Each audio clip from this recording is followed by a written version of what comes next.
Halo Sobat DRV, pagi ini bersama saya Dr. Dwi Rosanti SPKK, spesialis kulit dan kelamin. Kita akan membahas tentang perbedaan psoriasis dan eksem.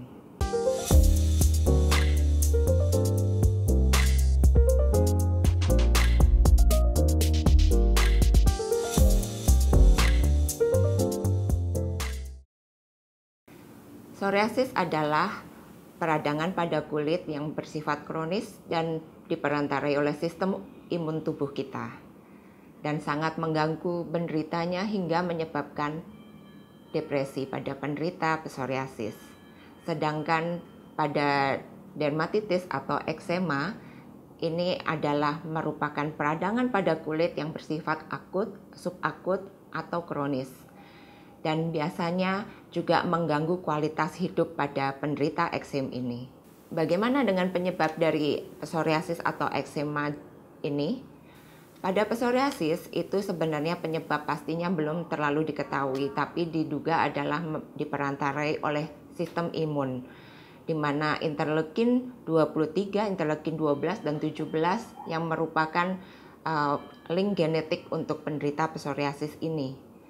Sedangkan pada eksema ini biasanya diperantarai oleh faktor dari genetik, lingkungan, bisa dengan antara kulit kering atau stres. Penderita psoriasis itu biasanya ditemukan pada usia di kurang dari 35 tahun. Tapi bisa juga dia setelah umur 35 tahun baru muncul, itu juga bisa terjadi. Tapi pada eksema ini bisa terjadi pada mulai umur 0 bulan. Jadi dari bayi baru lahir bisa menderita eksema. Sedangkan gejala pada psoriasis sendiri biasanya adalah adanya plak yang tebal seperti sisik-sisik yang tebal di seluruh permukaan kulit bisa terjadi. Misalnya bisa di kepala, wajah, tangan, kaki, badan. Tapi biasanya psoriasis ini terjadi pada tempat-tempat yang tertekan seperti siku, lutut, dan di punggung bawah. Karena sering tertekan, maka psoriasis ini bisa muncul. Sedangkan pada eksema itu bisa terjadi pada siapapun, di mana faktor genetik juga di sini berperan dan dapat terjadi di seluruh tubuh juga. Pada 0 sampai 2 bulan biasanya eksema ini terjadi di pipi. Biasanya orang tua sering mengatakan wah pipinya merah seperti tomat, padahal kemungkinan itu eksema.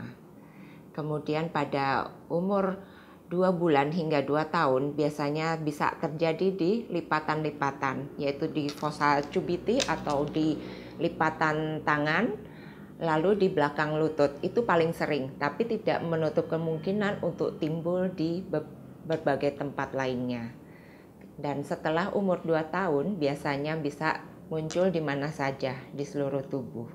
Pengobatan pada psoriasis banyak bisa kita lakukan, di antaranya yaitu terapi topikal. Jika lesinya kurang dari 10%, kita bisa oleskan salep-salep. Kemudian dari terapi sistemik juga kita bisa lakukan, misalnya dengan menggunakan terapi imunosupresan. Kemudian kita bantu juga dengan antihistamin untuk menghilangkan gatalnya. Kemudian bisa juga kita gunakan terapi biologik seperti etanercept, infliximab, dan lain-lain. Ini adalah terapi yang terbaru pada psoriasis. Sedangkan pada dermatitis atau eksema biasanya kita berikan antihistamin, bila perlu kita berikan kortikosteroid, dan dengan terapi topikal juga bisa kita gunakan kortikosteroid atau yang non-steroid. Saya akan memberikan tips sedikit untuk psoriasis dan eksema ini, di mana psoriasis mungkin susah untuk kita cegah, tetapi kita bisa menggunakan berbagai macam cara untuk mencegah ini. Misalnya jangan sampai terlalu tertekan di tempat yang biasanya tertekan seperti siku, lutut, atau di belakang punggung bawah. Sebaiknya jangan terlalu tertekan. Kemudian kita paling utama adalah hindari dari stres, karena stres ini biasanya sangat memicu timbulnya kembali psoriasis. Karena psoriasis ini dapat berulang, sehingga kita harus cegah supaya tidak sampai berulang kembali. Kemudian untuk eksema mungkin kita bisa lakukan beberapa pencegahan, seperti semua ini tergantung dari penyebab eksema itu sendiri. Misalnya alergi, jadi kita harus hindarkan faktor-faktor pemicu alerginya, sehingga kita bisa bebas dari eksema ini dalam jangka panjang. Lalu bisa juga kita hindari stres. Kalau pemicunya adalah stres, hindari menggaruk. Kemudian hindari juga seperti kulit kering, oleskan selalu pelembab tiap hari setiap habis mandi atau sesering mungkin, sehingga eksema ini tidak mudah muncul pada tubuh kita. Kemudian juga kita bisa menggunakan sabun yang lembut, sabun yang banyak moisturizernya, sehingga jika kita kulitnya lebih baik, lebih lembut, tidak kering, gatal tidak mudah muncul, eksema pun tidak mudah muncul. Tapi ingat, penyebab-penyebab yang lainnya tetap kita harus perhatikan, terutama alergi. Kita harus mencari penyebab alerginya itu sendiri. Baiklah, terakhir mungkin saya akan memberikan kesimpulan dari kedua penyakit ini. Jadi kedua penyakit ini sebenarnya bisa disebabkan oleh genetik dan bisa disebabkan oleh stres. Sehingga kalau genetik mungkin kita tidak bisa mencegahnya, tapi untuk stres mungkin kita harus meredam stres kita. Jadi jadikan stres itu alarm buat tubuh kita.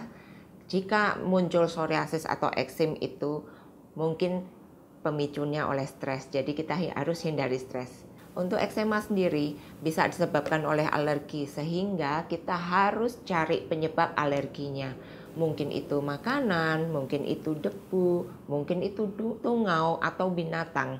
Jadi kita juga harus mencari faktor-faktor alergi ini, sehingga kita bisa terhindar dari alergi ini dan eksema. Mandi yang bersih tiap hari, pembersihan badan adalah paling utama. Gunakan sabun yang lembut dan gunakan moisturizer untuk kedua penyakit ini. Oke Sobat DRV, itulah penjelasan saya mengenai perbedaan antara dermatitis dan psoriasis. Semoga tips-tips dan saran-saran saya berguna untuk Sobat DRV sekalian bagi penderita eksema ataupun psoriasis. Sampai jumpa. Dapatkan informasi medis langsung dari Dr. Vito dengan subscribe channel YouTube ini. Anda juga bisa membagikan semua informasi berharga di sini dengan cara share ke teman-teman atau kenalan Anda.